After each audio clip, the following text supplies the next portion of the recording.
In this video, we're going to take a look inside the atom and find out the components that make up atoms. Elements are made of only one type of atom, and they are arranged on the periodic table. So here is a sketch of the periodic table, and you can see that it's color-coded. And later on in our unit, we'll learn what some of these different color codes mean. There's different types of groups within the periodic table, and we'll learn more about that, as I said, later.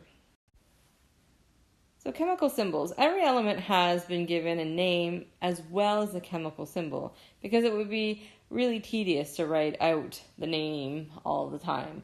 So we have universal symbols. Sometimes the symbols make sense. They might be the same first letter or first couple of letters of the element, and sometimes they're not even related. And part of that is because the names of some of these elements were named in Latin or Greek or some other language, and so the symbol name came from that, but we don't use those names anymore.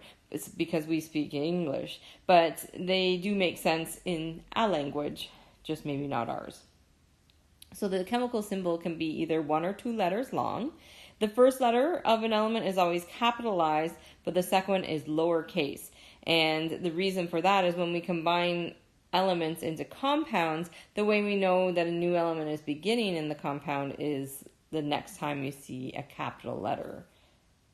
So if we take a look here, we have H, which is hydrogen. O is the symbol for oxygen. Magnesium is Mg. That still kind of makes sense. Now here's an example. Iron is Fe, but iron comes from the Greek for ferrum, or Latin for ferrum. So you can see here that is where that Fe is coming from the original name.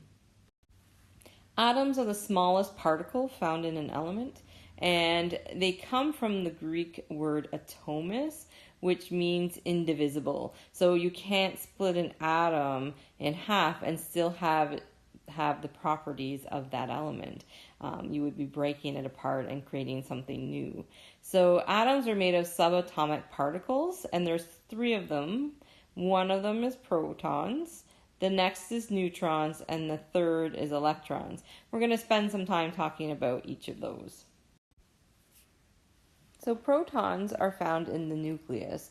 So we're going to represent them with these black dots. So those are the protons.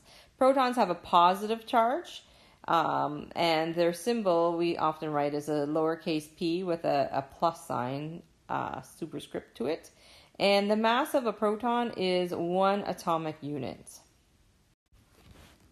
Electrons are found orbiting the nucleus. You can see them, these little green dots orbiting around the nucleus. And the charge of an electron is negative. And the symbol we record as a lowercase e with a superscript negative sign. And electron's mass is really small. It's 1/2000th of an atomic unit. So we don't even factor in the mass of electrons when we're figuring out the mass of the atom. Our next subatomic particle are neutrons, and they're found in the nucleus along with the protons. But neutrons have no charge, so they're neutral. And the symbol that we record for these is often N with a little not sign or zero for zero charge. And the mass of neutrons is equal to 1 atomic unit, just like with protons. So atoms are neutral. In an atom, there is no charge. The number of positive protons equals out to the number of negative electrons. So all the positive and negative charges cancel out. So this representation down here is actually an atom of helium. And helium has 2 electrons and 2 protons. So the 2 negative charges cancel out the 2 positive charges. And then the 2 neutral charges, they don't have a charge, so they just exist. They aren't contributing to the charge. So overall, this atom has no charge at all. Elements are arranged on the periodic table by their atomic number, and the atomic number is equal to the number of protons. It's also equal to the number of electrons. So on the periodic table, depending on which one you're looking at, there will be a legend, and there'll be a lot of information found on it. But the ones that you will see, the ones we will give you in class, will have this information. So at the top left, there'll be the atomic number. And like I said, it's equal to the number of protons and the number of electrons. You'll also see that the element symbol will be in the center, and usually the element name will be recorded below. Other pieces of information like the state at room temperature might be found, and some other details that you'll learn in later years when we study further chemistry. The atomic mass is the sum of the number of protons plus the number of neutrons in the atom. So that number is found here at the bottom, and it's usually found at the bottom. But again, you'll always look at the legend on your periodic table to find the information. One hint is, even if you don't have a legend, the atomic mass is going to be bigger than the atomic number, always. So remember, it's equal to the number of protons plus the number of neutrons, because protons and neutrons have a mass of 1 atomic unit. So if you add up all the protons and all the neutrons, that's the mass of your atom. So we're going to work through some examples. First, we're going to take a look at carbon. So the first thing is we need to know what the chemical symbol for carbon is.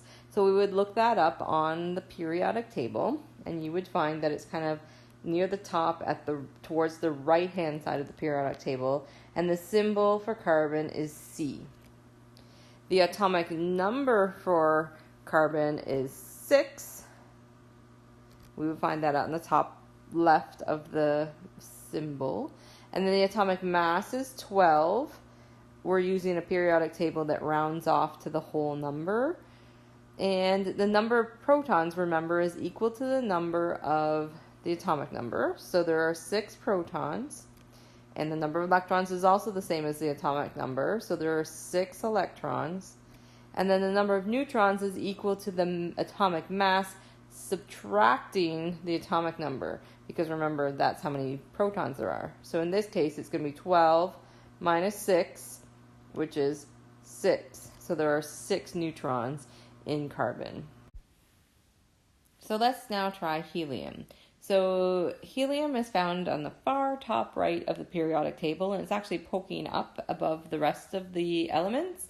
And its chemical symbol is He. So we'll just write that down. The atomic number is 2, and the atomic mass is 4. And remember, the number of protons and the number of electrons is equal to the atomic number, so that's 2 as well for both of those. And then the number of neutrons is equal to the atomic mass minus the atomic number. So again, the number is 2. So now we're going to take a look at fluorine. So fluorine is really close to helium. It's up near the top right, but not in the second last column, not in the last column. And its chemical symbol is F. The atomic number for fluorine is 9, and the atomic mass for fluorine is 19. So the number of protons will be 9, because it's the same as the atomic number. The number of electrons is also 9, because it's the same as the atomic number. And now we'll have to figure out the number of neutrons. So we have our atomic mass. We're going to minus the number of protons, and that'll give us the leftover number of neutrons, because each of them have a mass of 1 atomic unit. So there are 10 neutrons in fluorine. It's not the same as the number of protons and electrons in this case. Now we're going to try looking at oxygen.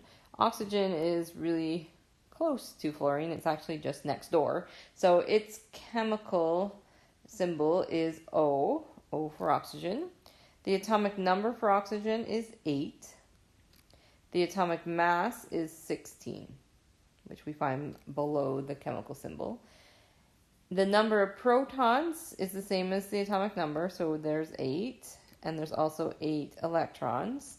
And the number of neutrons this time is going to be 16, which is the mass. Take away 8 equals 8 neutrons. So the number of protons, electrons, and neutrons for oxygen is the same.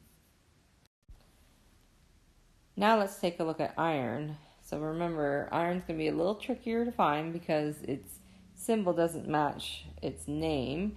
So the chemical symbol for iron is Fe. The atomic number for iron, it's a little bit bigger. It's kind of found in the middle of the periodic table, so it's 26. And the atomic mass is 56. So there are 26 protons and 26 electrons, because those always match the atomic number. And then we have 56 minus 26 equals 30 neutrons. And that's iron for you. So our last example we're going to take a look at is magnesium. Magnesium is found on the left-hand side in the second column, not too far down from the top. So the chemical symbol for magnesium is Mg. The atomic number is 12. The atomic mass is 24.